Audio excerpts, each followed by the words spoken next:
Di sepanjang musim Covid ini memperketatkan kawalan di sepanjang perairan limpahan daripada negara jiran kita. Kita nak cuba menyekat ni.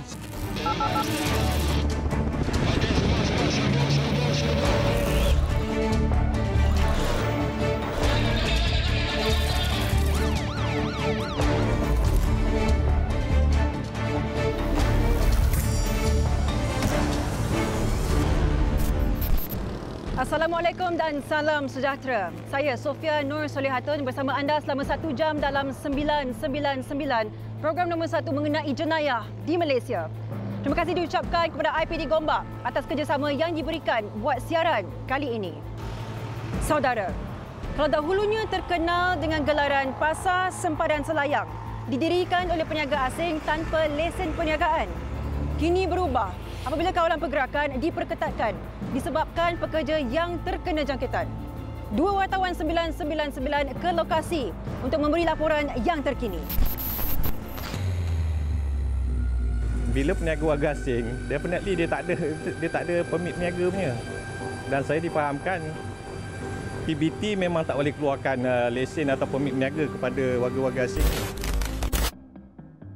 Kegiatan berniaga secara haram di sekitar Selayang jelas semakin berkurangan sejak Perintah Kawalan Pergerakan dilaksanakan.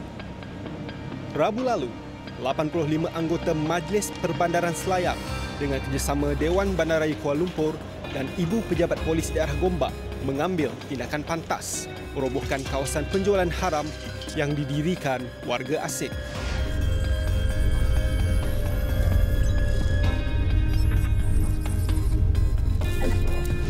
Peniaga ni yang kita dapati merupakan bukan warga negara dan pembeli-pembeli ni sebenarnya pembeli-pembeli ni warga negara kita. Itu masalahnya. Jadi hari ini disebabkan kawasan Pasar Borong ni ada sedikit kekeliruan dari segi sempadan, kita telah bekerjasama dengan DBKL untuk memastikan operasi ini dapat berjalan dengan lancar. Mereka bukan sahaja berniaga tanpa lesen, malah mengambil kesempatan menggunakan secara haram sumber tenaga elektrik dan air bagi menjual barangan basah ketika waktu malam.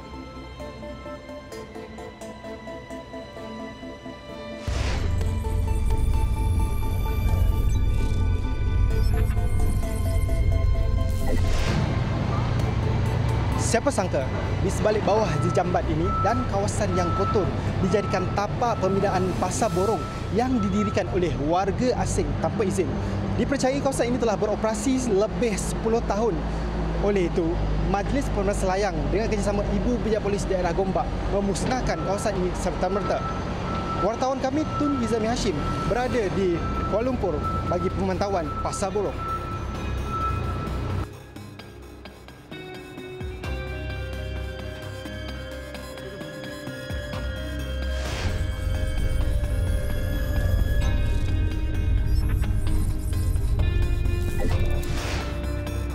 Terima kasih Haziq atas perkabaran di bawah sana.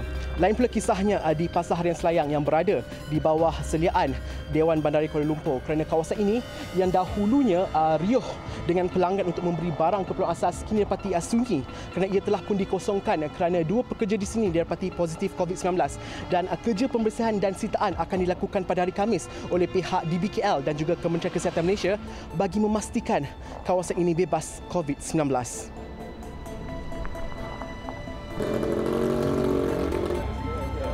Ini dah satu dia gitu lah. Ini permasalahan ini turut mendapat perhatian Pengarah Jabatan Keselamatan Dalam Negeri dan Ketenteraman Awam Bukit Aman, Datuk Seri Akril Sani Abdullah Sani.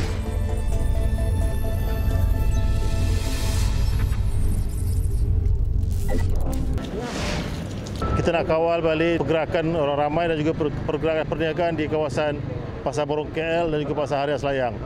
Kalau kita perhatikan bahawa sekarang ni pekerja-pekerja MPS, Majlis Perbandaran Selayang dan juga DBKL dalam proses untuk membersihkan kawasan-kawasan ini supaya dia lebih teratur dan tidak sesak seperti mana biasanya. Kita bersetuju supaya semua peniaga-peniaga yang tidak berlesen yang berada di luar daripada kawasan pasar dilarang berniaga sama sekali untuk mengelakkan berlakunya kesesakan di kawasan ini. Majlis Perbandaran Selayang akan terus bekerjasama dengan Dewan Bandaraya Kuala Lumpur bagi memastikan kawasan sempadan daerah kekal bersih dan bebas daripada wabak COVID-19. Haziq Hamid dan Tun Hizami Hashim, 999. Berkumpul di Padang atas alasan bosan duduk di rumah. Padahnya, sekumpulan lelaki ditahan polis seberang perai utara Pulau Pinang. Selepas diperiksa, mereka didapati turut mengambil minuman keras dan air ketum. Saksikan laporannya. Perintah Kawalan Pergerakan PKP masuk fasa ketiga. Rata-rata masyarakat umum memahami akan keperluan perintah ini, namun ada sebilangan yang masih berdegil. Rondaan dijalankan anggota dari Ibu Pejabat Polis Daerah Seberang Perai Utara bergerak dari satu kawasan ke satu kawasan melakukan pemerhatian umum. 4 lelaki dikesan sedang berhimpun di kawasan Padang berdekatan Taman Mesra Padang Lalang. 2 daripadanya cuba melarikan diri namun sempat dikejar dan ditahan polis.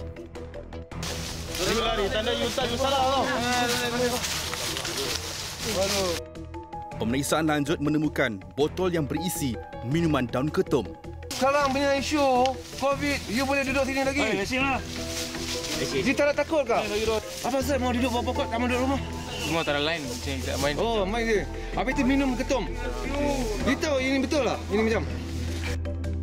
Sementara itu di Bagan Ajam, 6 lelaki warga emas dilihat berkumpul di sebuah restoran. Bukan saja tidak memakai alat perlindungan, mereka juga dikesan mengambil minuman keras. Saya kata, saya pun berdiri jauh. Saya mau pakai face mask, satu orang pun tak nak pakai. Satu orang pun tak nak pakai face mask. Lagi mari sini, lagi minum lagi. Lepas tu balik rumah. Pelbagai alasan diberi untuk keluar daripada kediaman, antaranya untuk menghilangkan kebosanan dan rumah yang panas. Hari-hari main sini. Mau duduk sini rumah saya, rumah banyak hangat. Tak boleh duduk. Namun muslihat yang direka oleh lelaki ini hanya sekadar cuba mengaburi mata pihak berkuasa apabila dia dikesan membeli makanan laut sebelum singgah di restoran ini. Hasil operasi di sekitar Seberang Perai Utara, 24 orang termasuk 2 wanita ditahan. Kesemua yang diberkas berusia dalam lingkungan 16 hingga 60 tahun. Memandangkan semua kedai-kedai tutup, dia akan pilih satu tempat macam tempat di sini dan untuk minum arak. Kita akan bawa balik ke balai ke IPD Seberang Perai Utara untuk kita ambil tindakan kompaun. Dibuat peraturan-peraturan pencegahan dan pengelolaan penyakit. Langkah-langkah dalam kawasan tempatan nombor 2 2020. Sejak pelaksanaan PKP pada 18 Mac lalu, pihak IPD Seberang Perai Utara telah menahan seramai 140 individu yang ingkar arahan.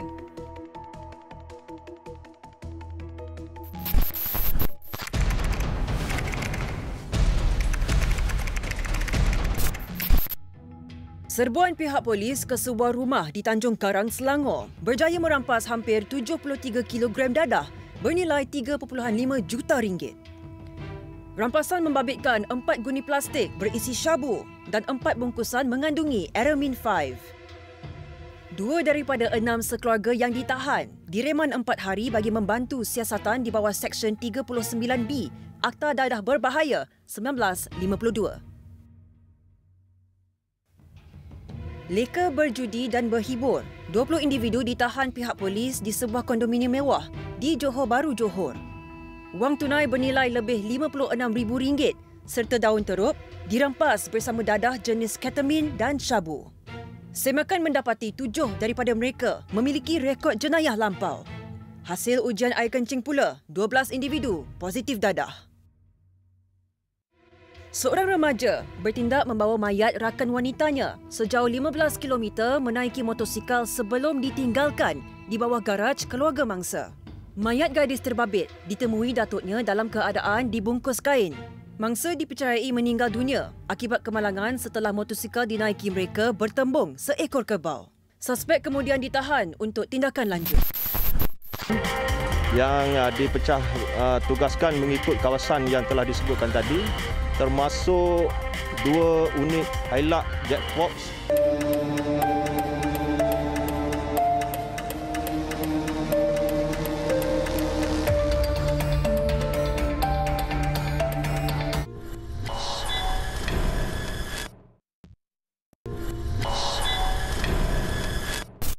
Selain polis dan tentera, ketika wabak COVID-19 melanda, Jabatan Bomba dan Penyelamat turut ke hadapan menabur bakti. Wartawan Haziq Hamid menahan kepanasan mentari di lokasi demi melaporkan ops sanitasi agensi ini. Mohon kalau boleh cepat mungkin kita dapat solat balik di masjid.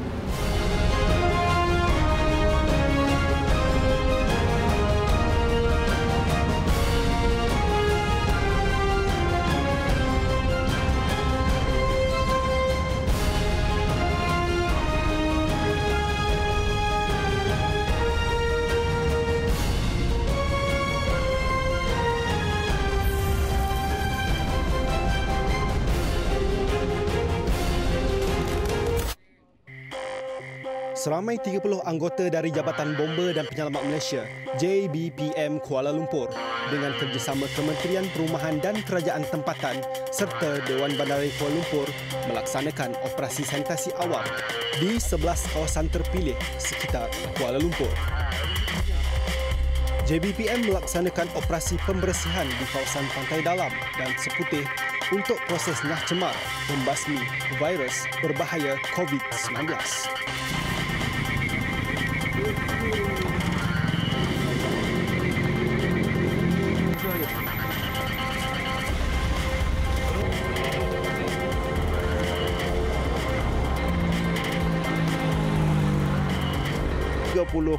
Sprayer can yang dipecah tugaskan mengikut kawasan yang telah disebutkan tadi, termasuk 2 unit Hilux Jet Fox yang ditugaskan mengikut kawasan-kawasan yang telah ditentukan, dan kami juga disokong oleh 1 unit drone untuk membuat pemantauan dari udara supaya kami tidak ketinggalan kawasan-kawasan yang sepatutnya kami laksanakan sanitasi awam.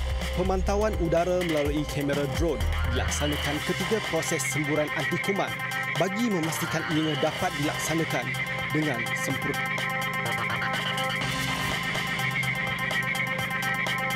Dengan mengikut garis panduan yang telah ditetapkan oleh Kementerian Kesihatan Malaysia, anggota Jabatan Bomba dan Penyelamat Malaysia Kuala Lumpur mengarah seramai 30 orang anggota bagi proses sanitasi dengan menggunakan bahan sodium hipoklorid campuran air mengikut kiraan 1:9. Penyemburan di kawasan perumahan, prasarana dan tempat beribadat dititik beratkan mengikut prosedur operasi standard SOP. Signage ataupun papan tanda. Yang ni pun kita kena spray. Okey, mulakan.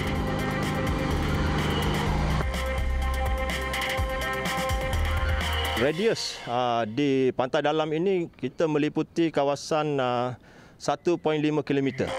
Tapi yang tim satu lagi tu yang membuat sanitasi di Parlimen Seputih, ianya berdasarkan kepada jalan-jalan yang telah ditentukan mengikut zon masing-masing, iaitu zon A sehingga zon F. Lepas ni semua PPE yang tuan-tuan pakai kecuali Type D, suit, yang lain semua mesti dilupuskan. Lepas tu pakai sanitize, basuh tangan betul-betul, semua peralatan perlu dibasuh, perlu dibilas dengan air yang bersih. Simpan elok-elok sebab kita selepas ini kita akan menggunakan pakai peralatan yang sama. Dalam masa kita buat sanitasi awam ini juga, kesihatan tuan-tuan perlu diutamakan dan juga peralatan kita supaya sanitasi awam ini kita dapat laksanakan dari hari ke hari hinggalah seterusnya. Okey, faham ya? Faham.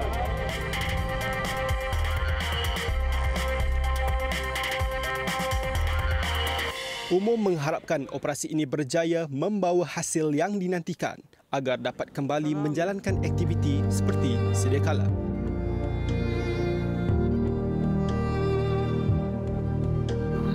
Mohon kalau boleh cepat mungkin kita dapat solat balik di masjid ramai-ramai. Alhamdulillah. Saya terima kasihlah. Saya nak cakap banyak terima kasih kepada Bomba, turun padang, datang ke Masjid Khatijah, spray ubat, dapat kita hargailah.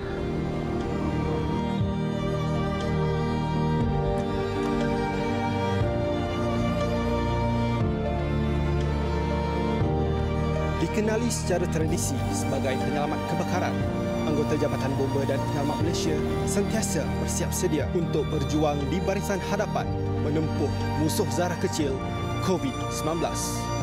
Haziq Hamid, 999. Setelah 2 minggu, Masjid Jami' Sri Petaling Kuala Lumpur yang diklasifikasikan sebagai zon merah dikosongkan. Kerja-kerja nyacema dijalankan oleh Jabatan Bomba dan Penyelamat bersama Kementerian Kesihatan Malaysia. Wartawan Nur Izzati Luqman menyertai operasi disinfeksi masjid ini.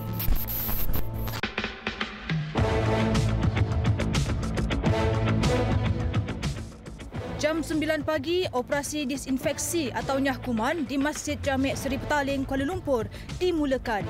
Seramai 32 pegawai serta anggota Jabatan Bomba dan Penyelamat Malaysia Kuala Lumpur beradu tenaga bersama 15 kaki tangan Kementerian Kesihatan Malaysia. Umum mengetahui, masjid ini diklasifikasikan sebagai zon merah sejak 3 minggu lalu. Justru itu, pergerakan keluar masuk ke kawasan masjid ditutup kepada orang ramai.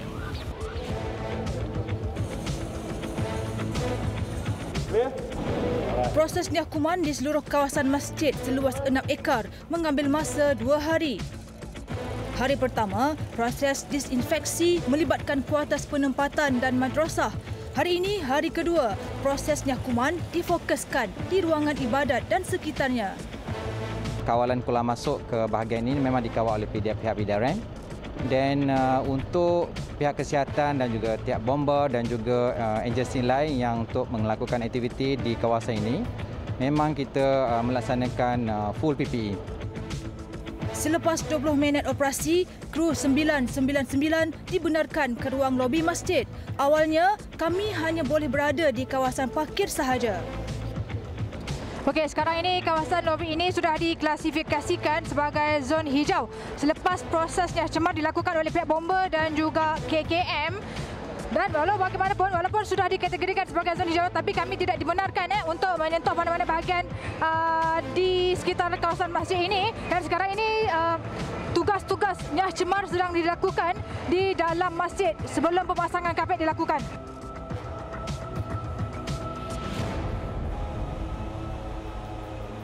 Jadi apabila keluar daripada red zone, kita ada satu proses yang kita dikenali sebagai doffing.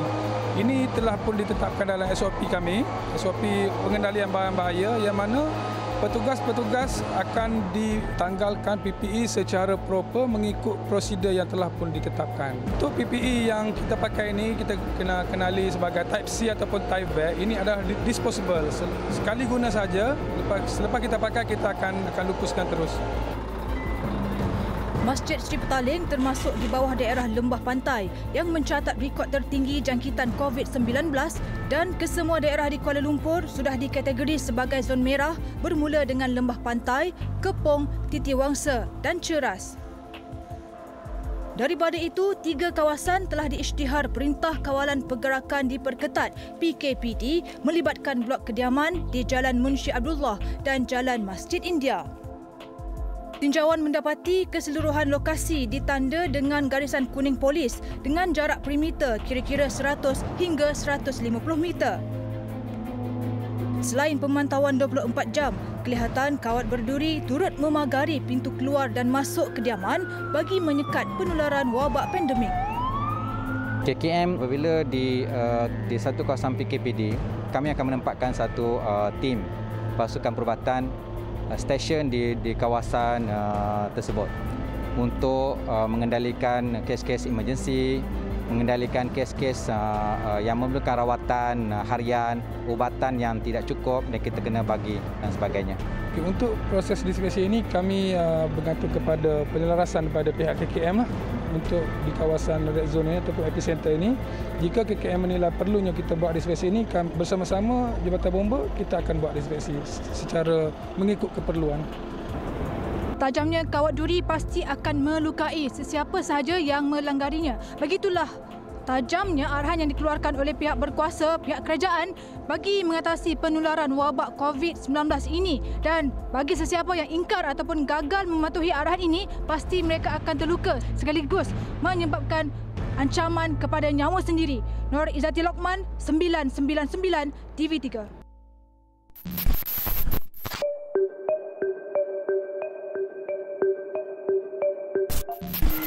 Tindakan pantas Jabatan Bomba dan Penyelamat telah berjaya menyelamatkan 7 orang, termasuk 2 warga emas yang terperangkap di dalam rumah mereka. Kebakaran membabitkan 2 kediaman di Lebuh Carnarvon, Georgetown, Khamis lalu. Pihak bomba menerima panggilan kecemasan pada pukul 10.43 malam dan jentera pertama terus bergegas ke lokasi. Sebaik tiba, didapati 2 buah rumah sedang terbakar, manakala penghuni masih terperangkap di dalamnya. Api dapat dikawal kira-kira 15 minit kemudian, sekaligus mengelakkan risiko daripada terus merebak ke rumah berhampiran. Seramai 100 pegawai dan anggota bomba terlibat dalam operasi memadam kebakaran ini. Punca kebakaran serta jumlah kerugian masih dalam siasatan.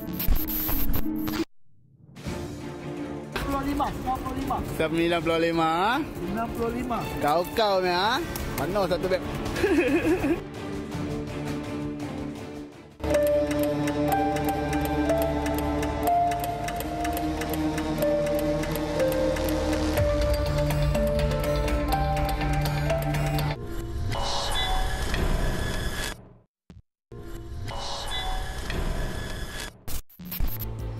Aktiviti penyeludupan daun ketum yang dianggar bernilai RM60,000 berjaya dikesan di Tanah Merah, Kelantan.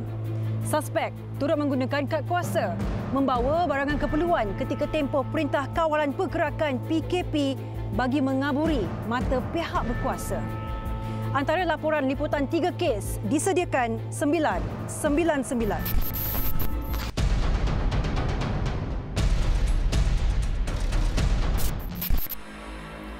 Tindakan licik 2 individu cuba menyeludup 2,000 kg daun ketum berjaya dikesan pihak polis ketika rondaan COVID-19 di Kampung Air Asahan, Tanah Merah, Kelantan.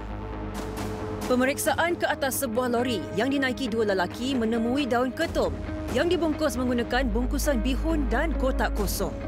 Kedua-dua suspek juga dipercayai menyalahgunakan kad kuasa membawa barangan perkhidmatan perlu bagi melepasi setiap sekatan jalan raya.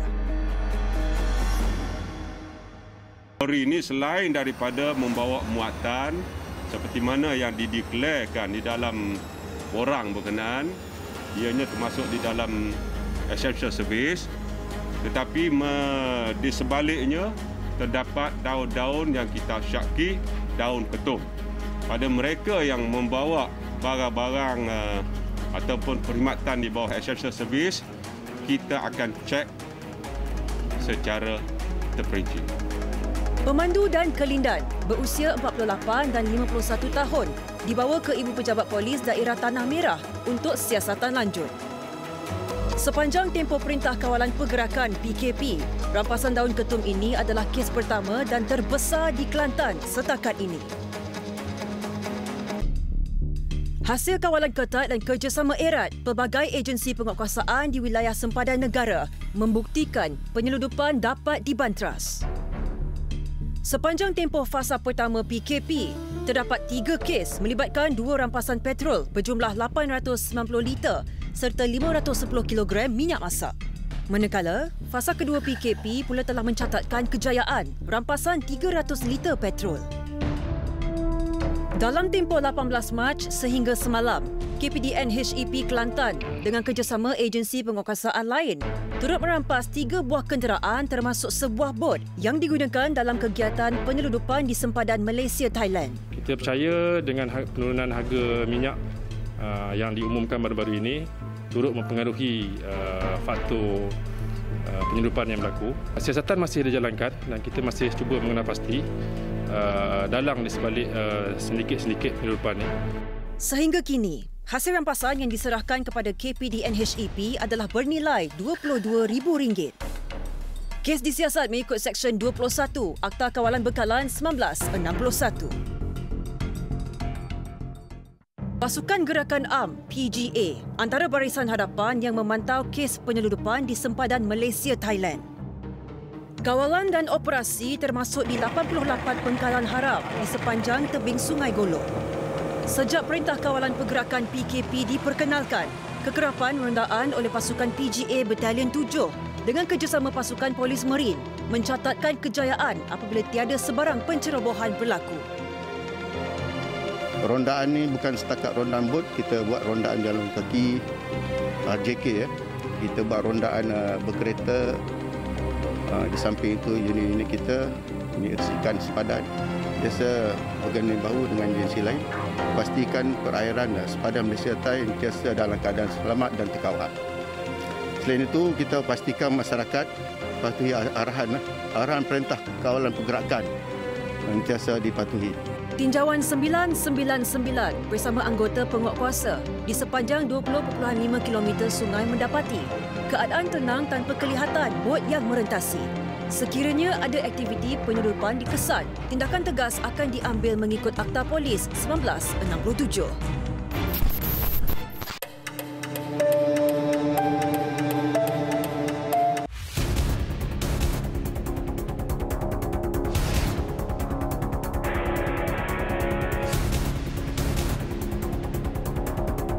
Dah tengok apa dah? Si kotak kata 90.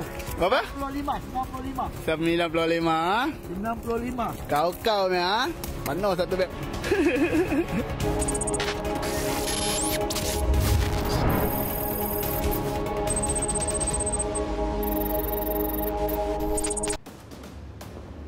Menghantar makanan sambil menjual rokok selundup.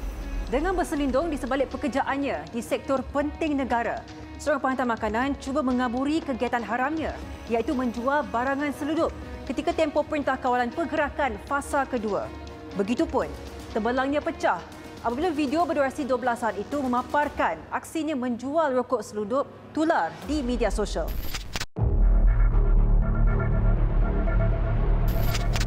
Di mana ada permintaan, di situ ada penawaran. Pembelian rokok selundup semakin galak. Ekoran modus operandi penjualan secara dalam talian yang diambil kesempatan oleh segelintir penghantar makanan demi mengaut keuntungan mudah.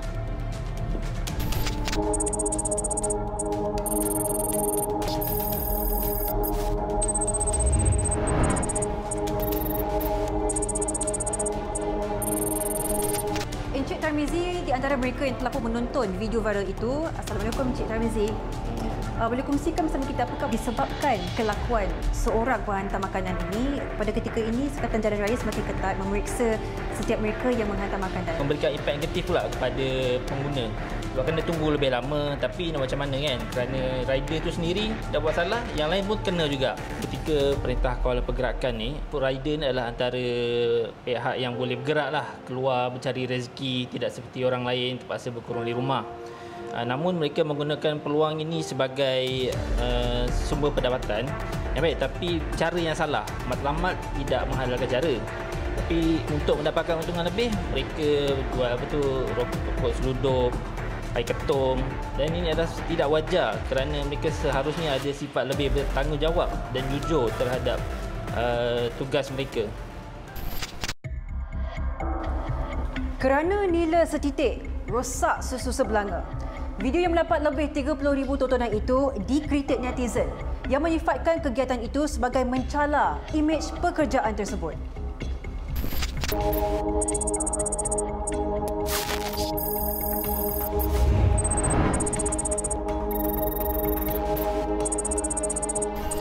Lain pula pendapat Encik Azwan berkenaan kes viral ini. Encik Azwan, mengapa agaknya penghantar makanan begitu berani melakukan kegiatan sebegini sewaktu PKP ini?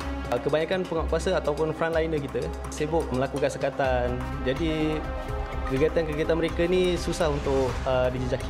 Kita sedia maklum memang rokok selundup ini adalah satu kesalahan. Disebabkan sekarang ni kita sebagai rakyat yang duduk di rumah, kita mengharapkan perkhidmatan-perkhidmatan daripada mereka ni sebagai rider. Jangan melakukan sesuatu yang boleh menghilangkan kepercayaan rakyat Malaysia dan juga pihak berkuasa kepada semua rider-rider.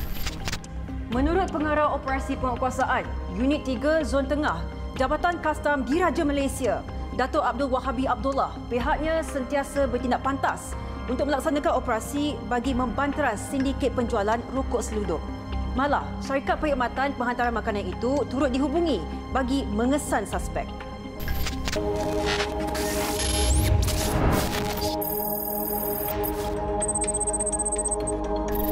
Selepas viral benda tu, Datuk juga bekerja dengan Jabatan Kerajaan berdasarkan maklumat risikan. Majikan dia telah mengambil tindakan terhadap pemandu ni.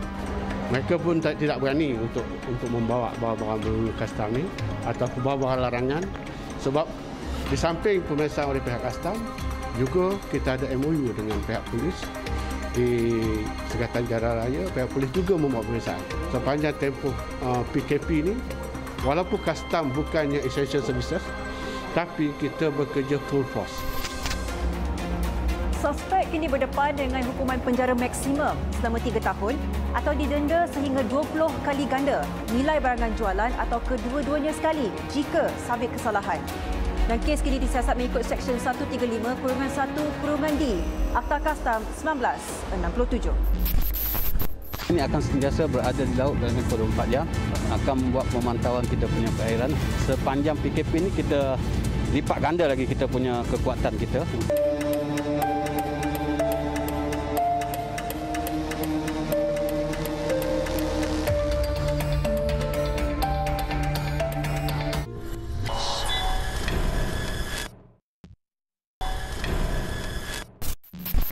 Merentasi perairan dan membelah udara. 2 wartawan 999 menyertai operasi pemantauan PKP bersama pasukan polis marin dan pasukan gerakan udara Polis Diraja Malaysia di sekitar perairan Pelabuhan Kelang. Penyeludupan barangan dan kemasukan pendatang asing tanpa izin menjadi fokus agensi ini. Saksikan laporan wartawan Tun Hizami Hashim dan Halim Din bersama juru kamera Rosli Abdul Rahman serta Syafiq Jamaluddin. Kedaulatan sempadan negara di Selat Melaka yang terbentang luas terus diperkukuhkan dengan kerjasama pasukan polis marin Pelabuhan Kelang dan pasukan gerakan udara Polis Diraja Malaysia sepanjang tempoh PKP sehingga 28 April 2020.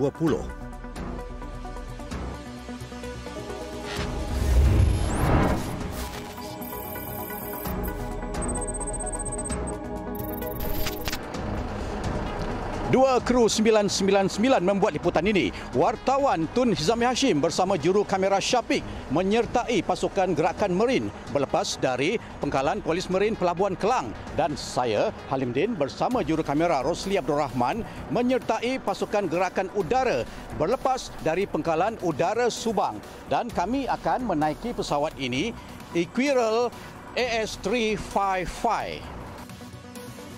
Rondaan udara COVID-19 dilaksanakan setelah mendapat arahan daripada Komander Pangkalan Semenanjung PGU PDRM Subang, ACP Azan Husin.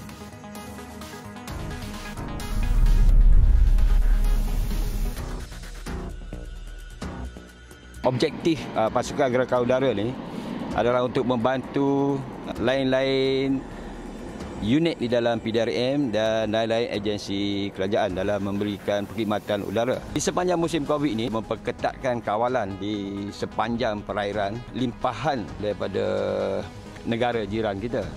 Kita nak cuba menyekat ni, so kita buat operasi bersama pasukan Marine dan APMM semua supaya maklumat yang kita dapat semasa tinjauan atau pemantauan dapat disalurkan kepada pasukan-pasukan sahabat yang berada di bawah untuk tindakan selanjutnya.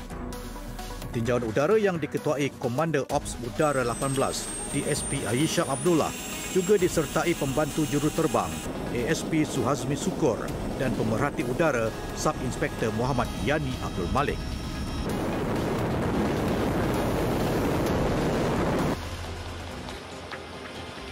Pada waktu yang sama, pasukan polis marin turut berlabuh membelah Laut Biru pada jam 9 pagi.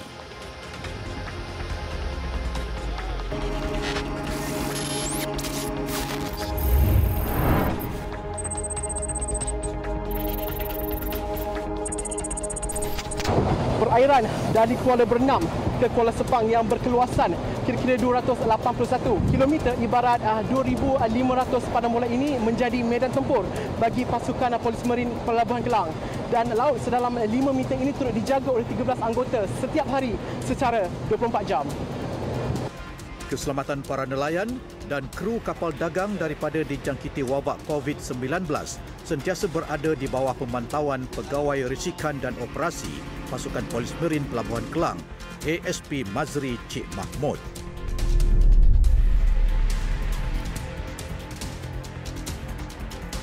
Kapal, khususnya kapal-kapal dagang yang berlabuh di dalam Pelabuhan Kelang ini tidak naik ke daratan. Sekiranya memerlukan bekalan makanan atau lain-lain, ejen kapal adalah menguruskan penghantaran kepada kapal-kapal yang berlabuh. 3 aset laut iaitu Watercat M40, Frigate Hull Inflatable Boat dan Combat Boat 90 digunakan dalam pemantauan ini. Bot ronda ini akan sentiasa berada di laut dalam 24 jam, akan membuat pemantauan kita punya perairan. Sepanjang PKP ini kita lipat ganda lagi kita punya kekuatan kita untuk membendung kemasukan PTI daripada negara jiran. PTI daripada negara jiran membawa virus-virus import pula kepada negara kita. Sedangkan kita dah berjaya mengawal di negara kita, masuk daripada luar, itu yang kita risaukan. Pemburuan penjenayah maritim lebih efektif menerusi perbincangan operasi dan perkongsian maklumat antara PPM Pelabuhan Kelang dengan unit PGU PDRM. Dalam satu laporan daripada Oscar Kapal Kom Romeo 29 dari Pelabuhan Kelang. Lokasi sekarang mana, Mas? Untuk makluman lokasi Kapal Kom Romeo 29 sekarang laut kapal semua. Sekitar 30 minit beroperasi, kedua-dua pasukan kru 999 bertemu di perairan, namun tidak dapat bersama-sama, satu di udara, satu di perairan. Jauhan di sekitar perairan di Pelabuhan Kelang ini menyaksikan ketenangan di lautan, tetapi sebenarnya adakah ketenangan ini menggambarkan situasi sebenarnya? Kemungkinan berlaku di sebarang utara ataupun aktiviti yang membatasi undang-undang boleh terjadi. Atas faktor inilah, maka pasukan gerakan udara PDRM melakukan tinjauan udara bagi mengawal sebarang gerakan maupun aktiviti yang melanggar peraturan, khususnya pada sepanjang tempoh PKP ini sedang berlangsung ketika ini. Setiap bot yang berlayar di perairan ini diperiksa kerana terdapat segelintir nelayan mengambil kesempatan untuk menyeludup barang atau pendatang asing.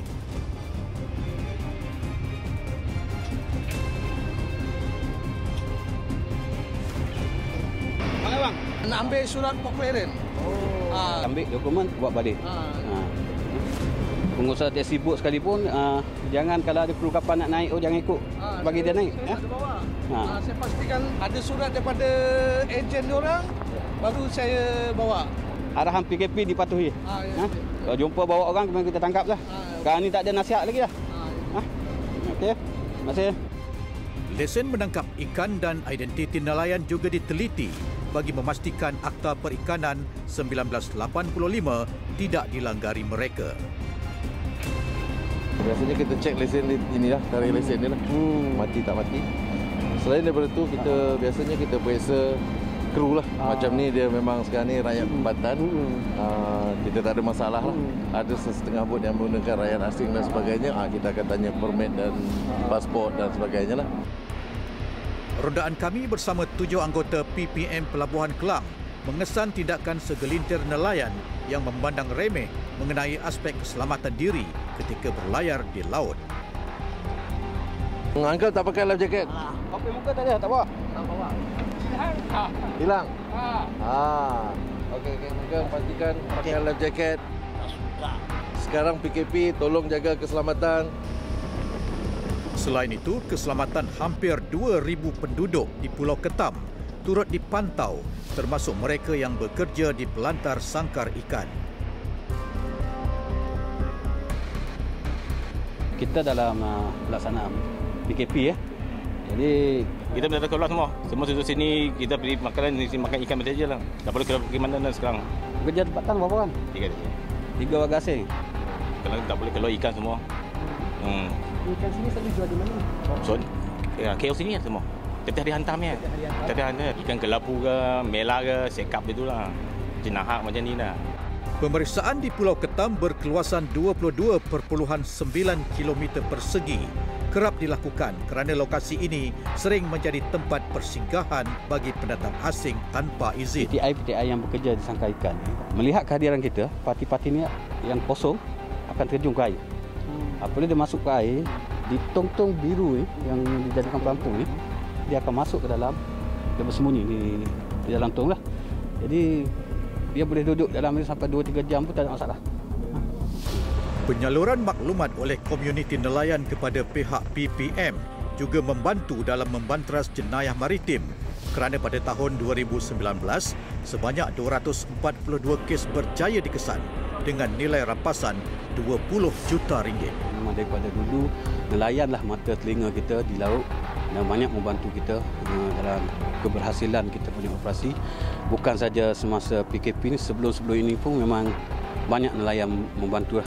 Saya menyerulah kepada masyarakat nelayan untuk sentiasa menyalurkan maklumat kepada kita apa juga kesalahan-kesalahan yang berlaku di perairan. Dari Semenanjung ke Kota Kinabalu, pasukan Polis Marin Wilayah 4 Sabah turut melakukan pemantauan COVID-19 di perairan Pulau Gaya. Cek semua yang sedang berada di laut dan di dalam perahu, sila balik ke rumah masing-masing. Perintah kawalan pergerakan sedang berkuat kuasa. Saya bagi masa 5 minit. 5 minit balik. Pergi mana ini? Mancing, Wan. Ha? Mancing. Kau duduk mana? Di sebelah. Balik. Kalau saya jumpa lagi satu kali, negara kita tangkap. Menurut komandannya, ACP Muhammad Fajri Ali, selain Kota Kinabalu, pemantauan seperti ini juga dilakukan di 6 lagi daerah, iaitu Labuan, Kudat, Sandakan dan Tawau. Di setiap markas operasi ini telah mewujudkan satu ataupun dua sea checkpoint ini mengawal pergerakan di antara pulau ke tanah besar dan juga daripada tanah besar ke pulau. Sejumlah 20 buah bot ronda di padang Sabah dan melibatkan 300 gawai dan anggota Marin Sabah untuk melaksanakan perintah kawalan pergerakan di bawah COVID. Turut turun padang menasihati masyarakat Bajau di Pulau Gaya agar mematuhi PKP ialah Ketua Polis Daerah Kota Kinabalu, ACP Habibi Majinji. Nasihat disampaikan dalam bahasa Bajau berikutan majoriti penduduk keturunan itu di pulau ini. Badan Keluarga Pulau Gaya mensukukan peternakan maklumat kami mohon. Jangan dibenarkan paluas. Ambalkan ni langkah paluas kami mohon. Bangka paluas kami mohon menjari kami Sagau. Ni Sagau ni penjara sampai 2 tahun. Hukuman denda sampai RM5,000. Jadi untuk mengelakkan ni denda kami mohon, ni Sagau kami mohon, dakam paluas. Maksudku kami mohon. Maksudku bagi kerjasama. Bangania keluarga paluas, misi dan sebagainya langbe dah terlibat. Badan pasal betitu ania penyakit berjangkit COVID-19. Sama-sama kita bekerjasama supaya tidak dijangkiti oleh penyakit virus COVID-19. Setakat akhir Mac lalu, pihak Polis Daerah Kota Kinabalu berjaya menahan 26 individu yang mengingkari PKP.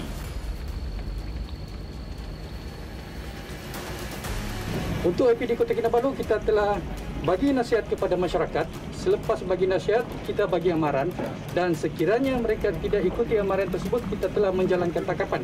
Jadi saya menyuruh pada masyarakat, terutama masyarakat di Kota Kinabalu, ikutilah arahan sebagaimana sebelum ini yang diwararkan oleh kita yang berhormat Perdana Menteri kita untuk melaksanakan perintah kawalan pergerakan dipatuhi.